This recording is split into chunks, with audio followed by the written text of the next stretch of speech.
Bonsoir. Nous tenions à présenter aux familles des victimes de l'attentat de Strasbourg toutes nos condoléances, leur témoigner notre tristesse et à la fois notre colère. Ce sont autant de victimes de trop qui auraient pu être évitées. Nous dirons plus tard pourquoi. Notre groupe Gilets jaunes Langonnet Sud-Gironde est probablement le premier groupe Gilets jaunes structuré et constitué légalement en France. Paradoxalement, aucune chaîne nationale ou régionale ne nous donne la parole et pour cause. Ce que nous disons fait mal, dérange et surtout, nous ne sommes pas manipulables. Cette presse ne souhaite pas véhiculer ce qu'est véritablement le mouvement des Gilets jaunes. À ce sujet, nous avons demandé et réitérons notre demande d'un droit de réponse à TF1. Une de ces journalistes, Maud Gangler, dans son reportage cherchait à faire du voyeurisme, sans respect et dignité des personnes qui étaient prêtes à témoigner à visage découvert. Nous nous sommes refusés à cette mascarade de l'information. Avant d'aborder l'intervention de M. Macron, permettez-nous de remettre un tant soit peu les pendules à l'heure. À la presse, vous n'avez rien compris, ou plutôt si. Vous avez compris parfaitement ce qui se passe en ce moment en France. Mais vous préférez continuer à faire de la masturbation intellectuelle dans votre stratosphère, sur les plateaux des chaînes payées par nos impôts.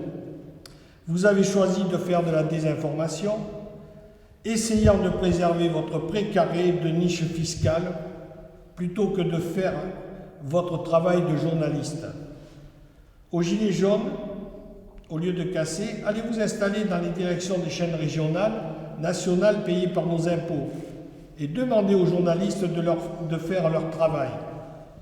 Ou faites comme nous, prenez vos téléphones, une caméra et donnez partout en France l'information véridique via le web. À M. Mélenchon, François Ruffin doit se sentir bien seul. Vous parliez de l'acte 5. Tout d'un coup, vous avez les solutions. Vous et vos amis du PS, du PC et autres, vous avez une mémoire sélective courte. Vous oubliez que sous 3 législatures, vous aviez le pouvoir exécutif de l'Assemblée nationale, de la majorité des régions, d'une majorité dans les départements. Qu'avez-vous fait? Avec vos amis syndicalistes, dont le leitmotiv était « on ne fait rien », c'est un gouvernement de gauche, les syndicats se sont mis à faire de la cogestion avec le patronat. Vous avez commencé à démanteler le code du travail avec les 35 heures. Les autres, lorsqu'ils vous ont succédé, n'ont fait que suivre le sillon que vous leur aviez ouvert.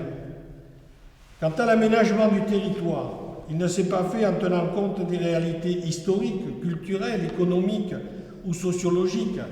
Il s'est fait sur les bases du système mafieux. Alors, petit rappel de ce qu'est un système mafieux. Groupe occulte de personnes qui se soutiennent dans leurs intérêts par toutes sortes de moyens. S'il faut sortir les cadavres des placards pour démontrer ce que nous disons, nous le ferons. Nous pourrions dire que tous les partis, quels qu'ils soient, y trouvaient avantage en ce système.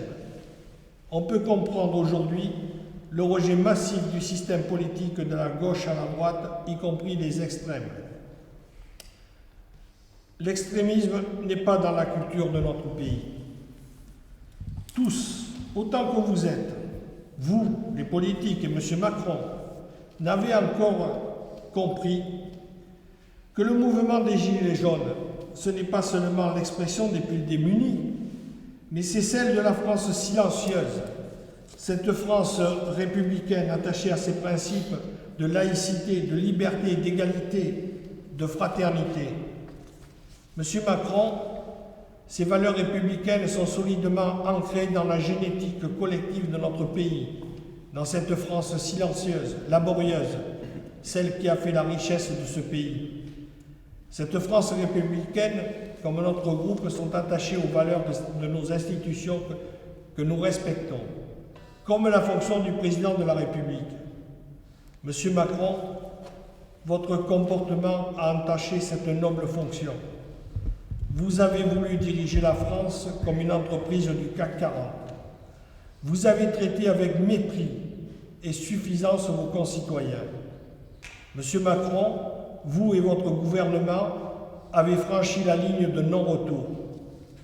Nous nous inscrivons dans la démarche pas de violence, pas de casse, pas de blocage des citoyens. Vos propositions financières vont soulager une toute petite partie des citoyens, mais vous allez creuser aussi entre ceux qui sont sous le seuil de pauvreté et ceux qui en ont assez de payer. Les riches et vous souhaiteriez que le pays bascule dans un bain de sang, que vous ne vous y prendriez pas autrement. Pour autant, M. Macron, nous avons des points convergents avec vous. Lorsque vous dites n'être pas responsable des 40 années de malaise et de dérive politiques, c'est exact. Il faudra revoir les services publics. Il faudra le faire sur tout le territoire. Pour cela, il sera nécessaire de supprimer les millefeuilles qui sont des gouffres financiers en fonctionnement et surtout des freins à toute initiative créatrice de richesse. Plus de démocratie horizontale. La commune était la base des fondements de l'organisation de la vie des citoyens. Pilier de notre Constitution, première entité constituée de la démocratie. Il faut redonner les pouvoirs aux maires. La France, ce n'est pas que Paris et les grandes métropoles. C'est avant tout toutes les communes, notamment rurales. L'écologie, l'environnement. Pensez-vous que les citoyens qui vivent au milieu de la nature, dans les communes rurales, ont attendu que les bobos écolos et écologistes de tout va viennent leur expliquer ce qu'est l'écologie? Non. L'écologie, l'environnement, c'est l'affaire de tous. Toutes et tous en ont conscience. Ce n'est pas l'affaire de gens comme Nicolas Hulot, qui a fait sa fortune avec les plus grands pollueurs et qui a la prétention de venir expliquer à des gens qui ne savent pas ce qu'ils vont pouvoir donner à manger à leurs gosses chaque jour, qu'il faut manger bio, 3-4 fruits par jour. N'y a-t-il pas là de l'indécence? On en discutera de la transition énergétique. Vous parliez de représentation, notamment parlementaire. Ça marchera dès lors que ces assemblées ne seront pas des assemblées godillots, que les élus seront les représentants des citoyens et non de partis politiques, quels qu'ils soient. Quant aux syndicats, quels qu'ils soient, ne sont et ne peuvent se prétendre être les porte-parole des Gilets jaunes de la France républicaine. Au fil des jours, nous développerons point par point ce qui ne va pas et ce qui pourrait être fait. Il faudra parler de la justice. Là, gros problème. Ce volet ne sera pas triste. Permettez-moi, M. Macron, de m'adresser au président de la République. Comme on le disait plus haut, la ligne de non-retour a été franchie. Si vous étiez intervenu dès le départ du conflit, peut-être que la France silencieuse ne serait pas descendue. Mais là, elle y est et y restera. Nous sommes également d'accord avec vous lorsque vous dites « Nous ne reprendrons pas le cours normal de nos vies.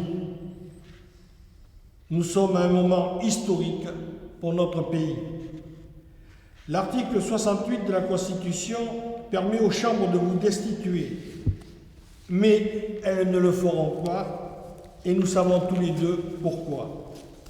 Par contre, vous pouvez prononcer la dissolution de l'Assemblée nationale.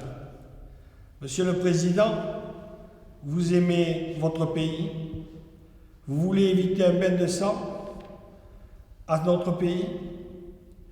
Si effectivement vous avez la volonté, comme vous le dites, de redonner ses valeurs à la République et plus de démocratie, de réunir les citoyens derrière les valeurs de la République qui ont fait notre histoire. Alors faites-le. Monsieur le Président, la France peut comprendre que même un président peut commettre des erreurs, mais les gens vous jugeront sur vos actes, pas sur vos discours. De Gaulle avait dit « Le président de la France ne peut être un homme ordinaire. Montrez à vos concitoyens que vous agissez dans l'intérêt de la France. » Prononcez la dissolution de l'Assemblée nationale. Faites une pause sur les taxes, sur toutes les décisions qui touchent à la vie des citoyens pendant une année. Le temps de voir, échanger là où le bas blesse, de faire le point. Donner 100 € à tous les revenus inférieurs à 2 000 €. En attendant, pour passer cette année de pause, si vous ne savez pas où trouver l'argent, nous vous indiquerons là où il faut aller le chercher. Ce sera des milliards. Non seulement vous pourrez aider les plus démunis, mais vous pourrez engager une véritable politique de reconversion énergétique et écologique. À défaut, Monsieur le Président, nous continuerons notre combat sans violence, sans casse, sans blocage des citoyens. Mais nous vous garantissons que les gens du CAC 40 et les banques y perdront plus que ceux qui n'ont rien à perdre. Monsieur le Président, je ne vous ferai pas l'affront de vous rappeler que l'Assemblée nationale est la Chambre des représentants du peuple. Permettez-moi de citer Victor Hugo. C'est de l'enfer des pauvres qu'est fait le paradis des riches. Merci. Je vais vous confier une chose. Dans cette bataille qui s'engage, je vais vous dire qui est mon adversaire, mon véritable adversaire. Il n'a pas de nom, pas de visage, pas de parti. Il ne présentera jamais sa candidature. Il ne sera donc pas élu, et pourtant il gouverne. Cet adversaire, c'est le monde de la finance. Ses propos sont ceux de François Hollande, au Bourget, le 22 janvier 2012, lors de sa campagne électorale. Cela aura été la seule fois où je suis tombé d'accord avec un homme politique. Chers amis, de cette France silencieuse, pour une fois, François avait raison. Mais ce fut bref, car jamais, il n'a jamais rien fait pendant son quinquennat pour affirmer ses propos. C'est cette finance qui nous a amené à un taux d'endettement proche de 99% du PIB. C'est cette finance qui vous empêche de vivre décemment. C'est cette finance qui fait que votre compte courant est dans le rouge le 15 de chaque mois. Réfléchissez à la finalité de toutes vos actions de la vie courante, qu'elles soient commerciales ou administratives. Qui en est le bénéficiaire? Toujours un banquier. Chers amis, toute cette mascarade est due à un système monétaire pervers. Remarquez l'intérêt que portent nos différents présidents de la République au marché financier. Rappelez-vous du sauvetage record de près de 400 milliards pour les banques françaises en octobre 2008 par notre cher ex-président Nicolas Sarkozy. C'est vous, vos enfants et petits-enfants qui êtes devenus les sauveurs de ces banques par le fruit de votre sueur et de votre épargne. Nous avons été mis en caution comme un vulgaire chèque de banque. Le 3 janvier 1973 est la date fatidique du début de l'endettement de la France. En effet, c'est à cette date qu'une loi qui se nomme la loi Pompidou-Giscard a été élaborée pour interdire tout emprunt d'État auprès de notre Banque de France. En effet, notre Banque de France prêtait à des taux dérisoires, voire nuls. Cette loi a été votée au seul profit des banques privées, qui, elles, ne prêtent pas à un taux zéro. Cherchez l'erreur. Certains contradicteurs me diront que cette loi a été abrogée, certes, mais je leur répondrai qu'elle est maintenant gravée dans le marbre depuis 2005 par le traité européen de Lisbonne. Je vous rappelle que ce traité a été passé en force par le traître Nicolas Sarkozy, alors qu'un référendum en demandait le rejet. En outre, ce fut le dernier référendum où le peuple français a pu participer et donner son avis. Mais tout cela a été bafoué. Ceci en dit long sur l'état de notre démocratie. Notre dette française approche les 1800 milliards. Rien que pour l'année 2018, elle aura rapporté 41 milliards d'intérêts à des banques affairistes. Voilà pourquoi les taxes, les impôts et autres prélèvements d'État ne seront que croissants et exponentiels. Voilà pourquoi vous êtes dans le rouge le 15 de chaque mois. Nous payons des primes et des bonus à une poignée de banquiers privés et souvent étrangers, pour ne pas dire américains. Il faut reprendre la main sur notre système financier le plus vite possible. Rouvrir notre banque de France et rebattre monnaie. Pour confirmer mes propos, pour ceux qui ont un petit peu d'épargne en banque, posez-vous une simple question. Pourquoi vous ne pouvez pas retirer 3 000 € de votre compte sans justifier à votre maître, à votre banquier, de ce que vous allez en faire? C'est votre argent, hein? Votre argent, c'est leur garantie. Si demain 30% de la population retire tous ces deniers des banques, le système s'écroule. Je vous invite à vous informer et vous renseigner sur le fonctionnement du système financier, car c'est lui notre véritable ennemi. M. Macron n'est qu'une marionnette. M. Macron, comme M. Pompidou, son ancien banquier de chez Rothschild. Il n'y a pas de hasard. Depuis plus de 40 ans, c'est ces individus de cet acabit qui ont vendu tous les actifs de la France, jusqu'au fin fond de la poche des Français. Il faut que nous, peuple de France, reprenions notre souveraineté sociale, financière et constitutionnelle.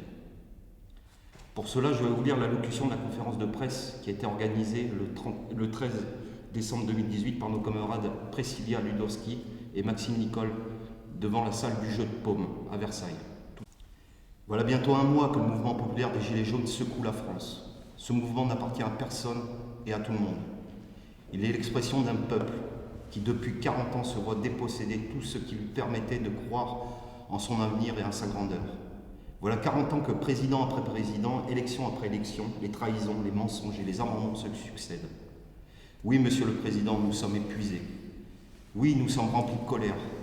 Et oui, nous n'avons plus d'autre moyen que de nous faire entendre que d'enfiler humblement ces désormais gilets jaunes. Nous sommes épuisés par une répression fiscale colossale qui ôte à notre pays, à nos entrepreneurs, à nos artisans, à nos petits commerçants, à nos créateurs et nos travailleurs toute énergie pendant qu'une petite élite échappe constamment à l'impôt. Les prélèvements obligatoires représentant désormais 46% du PIB et les aides sociales un tiers du PIB annuel. Pourtant, malgré cela, vous n'arrivez même pas à payer décemment les infirmières, les personnes handicapées, les militaires, les professeurs. Et nous en oublions tant, la liste est longue.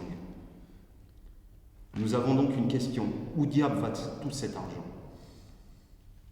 Notre instinct et nos yeux impertinents de simples Français le voient bien. Cet argent part dans des privilèges, des commissions de copinage, des retraites éternelles, des serviteurs à gogo, etc. Les serviteurs des Français, ce sont les élus. Profitent du pouvoir pour devenir des aristocrates de l'argent public. L'injustice est aujourd'hui criante. Alors que nous, Français, sombrons dans la détresse économique, nous n'acceptons plus cette situation.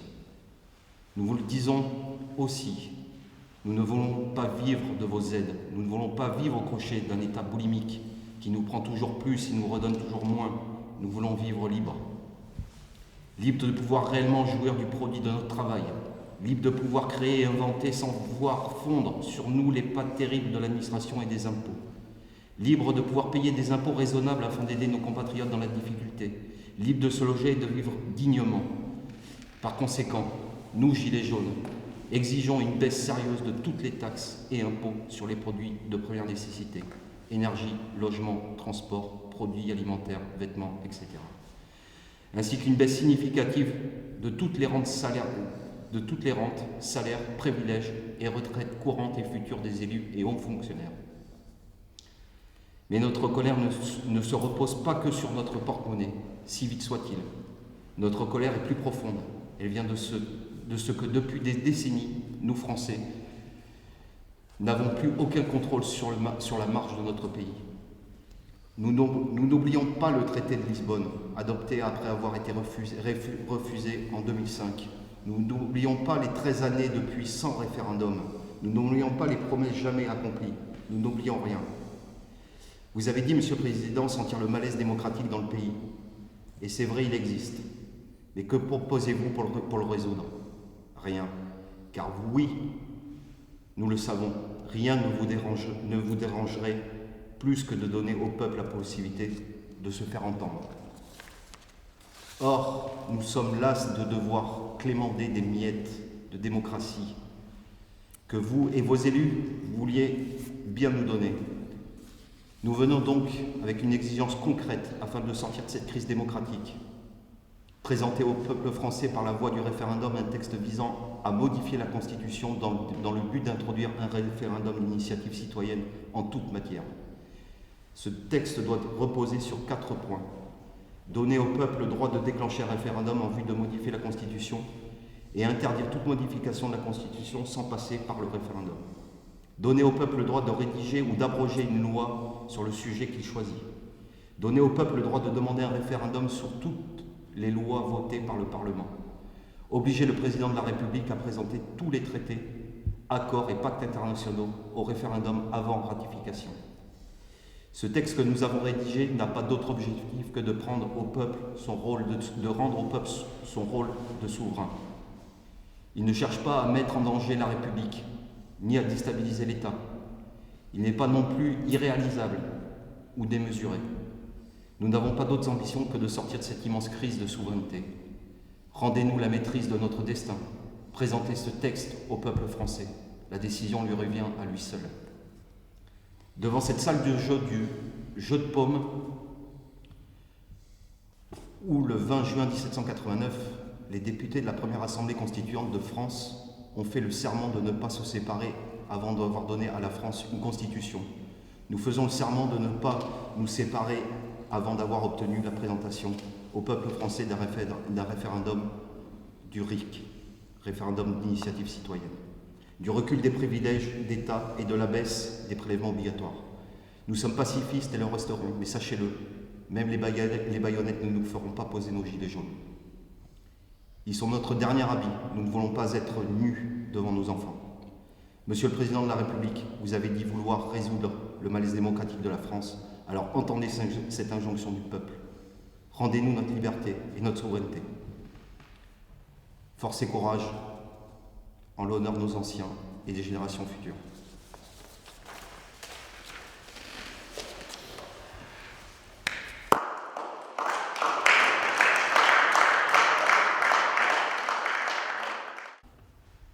Monsieur le Président, nous sommes en 2018. Est-il normal qu'un retraité ait du mal à finir ses fins de mois? Est-il normal qu'un salarié ait du mal lui aussi à finir ses fins de mois? Est-il normal qu'une personne en situation de handicap puisse pas vivre comme tout le monde? Monsieur le Président, nous sommes en 2018. Est-il normal que des gens dorment dans la rue? Est-il normal que des gens soient obligés d'avoir recours à des associations pour pouvoir manger? Est-il normal que le président et ses ministres gardent leur avantage après leur mandat? Est-il normal pour des ministres et d'autres d'avoir des logements payés par le peuple? Nous sommes en 2018. Alors oui, c'est normal que le peuple se révolte. Alors oui, je suis en colère. Oui, je continuerai le combat avec les gilets jaunes tant qu'il le faudra. Vous pouvez partager si vous voulez. Ce sont mes propres paroles et mon ressenti. Nous, les gilets jaunes. Monsieur le Président, et encore un nom que je n'ose prononcer maintenant, je m'insurge quelque part à votre niveau, au niveau des handicapés, comme je le suis, et surtout au niveau des retraités. Comme futur retraité, je vais être. Comment se fait-il que de nos jours, des personnes retraitées qui ont plus ou moins travaillé dans leur vie touche moins que les minimum vieillesse par rapport à des personnes qui n'ont jamais travaillé. Ça, déjà, une question. Il faudra que l'on m'explique pourquoi. Deuxièmement, tant qu'on parle des retraités, je suis bien placé pour en parler. J'ai une belle-mère qui est en EHPAD. Et en EHPAD, elle me coûte 160 € par mois. Heureusement que nous sommes 5 dans la famille, ce qui fait, autrement, ça me ferait 800 €. Pourquoi toutes les personnes qui sont incarcérées, excusez-moi, ne payent rien? Alors qu'elle devrait payer ces 2 000 € ou 2 500 € par mois par rapport à nous et faire cadeau de cet argent-là à nos retraités. Ces familles, ces personnes incarcérées, ils ont de la famille, que ce soit des enfants, que ce soit des parents, ils devraient payer. Ils devraient payer comme tout le monde. Et nos retraités qui ont bossé, qui perdent tout leur patrimoine et qui mangent petit à petit celui de leurs enfants, ne pas oublier aussi, ça devrait être reconnu. C'est la seule chose que j'ai à dire à ce monsieur le président. Merci. Mesdames et messieurs, vous avez donc une notion de la prise de récupération que peuvent avoir les syndicats, notamment FO, les syndicats SGT. Que pensez-vous de cette prise de récupération alors que vous vous dites être homme libre? Qui veut répondre? Les syndicats prêchent par leur paroisse. Les syndicats sont subventionnés par l'État, sont subventionnés par la Commission européenne. Les syndicats ne sont pas là pour défendre ce que défendent les Gilets jaunes, n'ont rien à voir avec les Gilets jaunes. Alors ils le font. Qu'est-ce que vous faites contre ça? Avez-vous des activités programmées pour pouvoir dire non, c'est nous qui faisons cette... c'est pour ça. C'est pas vous. Aujourd'hui, il y a eu des déclarations de M. Martinez où, a priori, ils appellent à un mouvement de grève et à rejoindre les Gilets jaunes. Le souci, c'est qu'on verra comment ça va se dérouler sur le terrain, mais une grosse majorité des Gilets jaunes ne voudront pas des syndicats. Vous êtes donc apolitique, un syndicat. Vous le certifiez ici? Complètement. D'accord. Les syndicats, s'ils avaient voulu faire quelque chose, il y a des années qu'ils auraient pu faire des choses. Ils n'ont jamais rien fait. Jamais. On va aborder le problème des casseurs, on va dire en gros des voyous, qui se mêlent à votre mouvement, et il y a beaucoup de confusion sur cela. Vous pouvez vous préciser ce que votre action contre ces gens-là, et notamment comment vous pouvez lutter contre ces voyous qui arrivent? Alors, dans le phénomène des casseurs, il y a plusieurs, il y a plusieurs possibilités. En fait, déjà, il y a les groupes plus ou moins extrémistes, de droite, de gauche, et d'aucuns disent anarchistes. Et puis au milieu de ça, vous avez les bandes organisées qui, eux, profitent de cette casse pour venir piller. Voilà, donc ça n'a rien à voir, absolument rien à voir avec les Gilets jaunes. Alors, il y a quand même, par exemple, le premier jour là où on disait il y avait 200 et quelques casseurs qui avaient été identifiés. Alors on peut se poser les questions, pourquoi n'ont-ils pas été interpellés, pourquoi n'ont-ils pas... parce que ça, la police française, elle sait le faire. Les renseignements généraux, on a de très très bons services de renseignements généraux. D'ailleurs, à ce sujet, dans quelques jours, on posera une question délicate à Monsieur le Président de la République par rapport à ça, afin de savoir si les renseignements généraux ont fait leur travail ou si c'est un OX. Donc on en posera. Mais pour revenir aux casseurs, puisque c'était votre question, je veux dire, c'est que les Gilets jaunes, eux, ne sont pas des casseurs, donc c'est très difficile à eux de venir faire un petit peu... et on a bien vu sur les images que souvent les casseurs interviennent pour éviter les débordements et tout ça, mais on ne pourra pas l'empêcher. Juste pour revenir un petit peu par rapport au syndicat, M. Martinez il prend une lourde responsabilité parce qu'il veut déclencher une grève générale. Mais M. Martinez, il va déclencher un bain de sang. Parce que les gens, ils n'en veulent pas de grève générale. Et nous, on a dit, pas de violence, pas de blocage, on ne veut surtout pas bloquer les citoyens.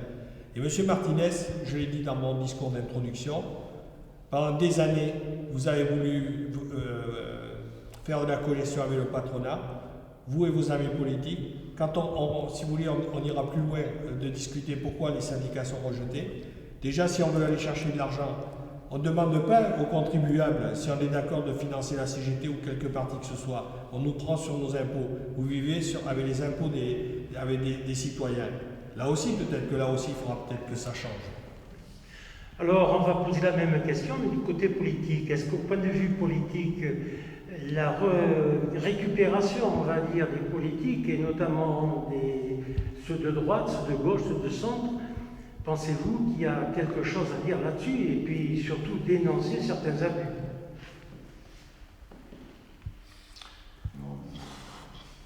Quelque part, ce n'est pas nous qui appelons les politiques, c'est eux qui veulent se joindre à nous, quelque part. Tout à fait. Moi, je le vois comme ça. C'est eux qui veulent se rattacher à ce mouvement, bon, mais nous, on reste dans tous les cas apolitiques. Et qu'est-ce que vous avez contre ça, contre les moyens nécessaires pour pouvoir combattre ce phénomène de récupération de ces politiques? Vous avez des actions spéciales? C'est de ne pas avoir de chef. C'est de ne pas avoir de représentants comme l'État nous le demande en fait depuis pratiquement 5 semaines. Oui, vous n'avez pas de représentants. C'est ça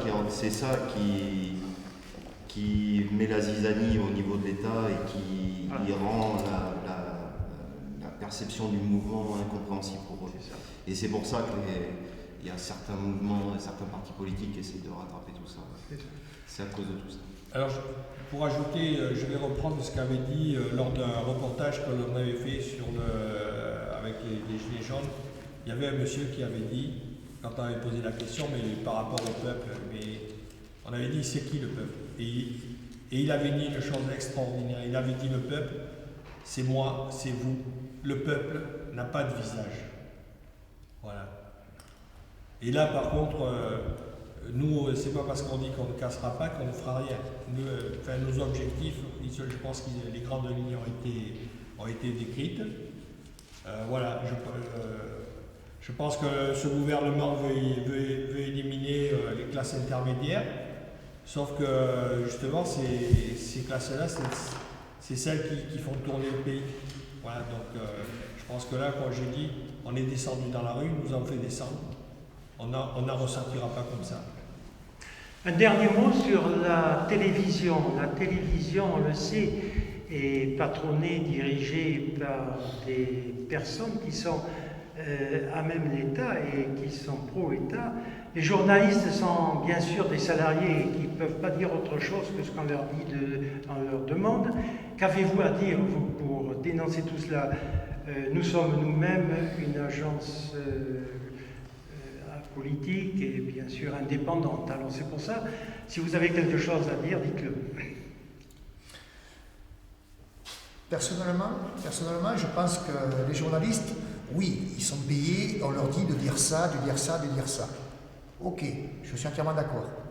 Mais le principal, c'est qu'au moins que le peu qu'ils disent la vérité. Qu'ils ne disent pas des bêtises, des mensonges, qu'ils disent la vérité, tout simplement. Vous savez qu'ils ne peuvent pas. Puisqu'ils sont patronnés, sont des salariés, s'ils disent la vérité, comme vous dites, et qu'elle blesse celui qui les dirige, automatiquement, il est licencié. Je suis d'accord, mais bon, on leur dit dire ça, mais non, c'est la vérité qu'il faut dire. C'est pas, il faut arrêter de mentir aux gens, il faut arrêter de dire des conneries, il faut arrêter tout ça.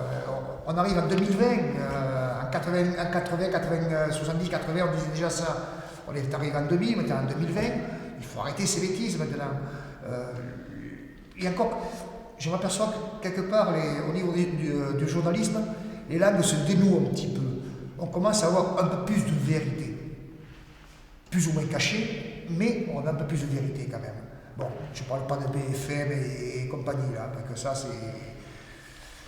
Mais qui disent un minimum de vérité. C'est tout ce qu'on demande. Il faut qu'ils arrêtent de cacher les choses. Bon, les images, c'est des choses, mais on sait très bien que les images, ça peut se truquer. Que ce soit sur Facebook, que ce soit à la télé, voilà, plus grandiose, ça peut se truquer les images.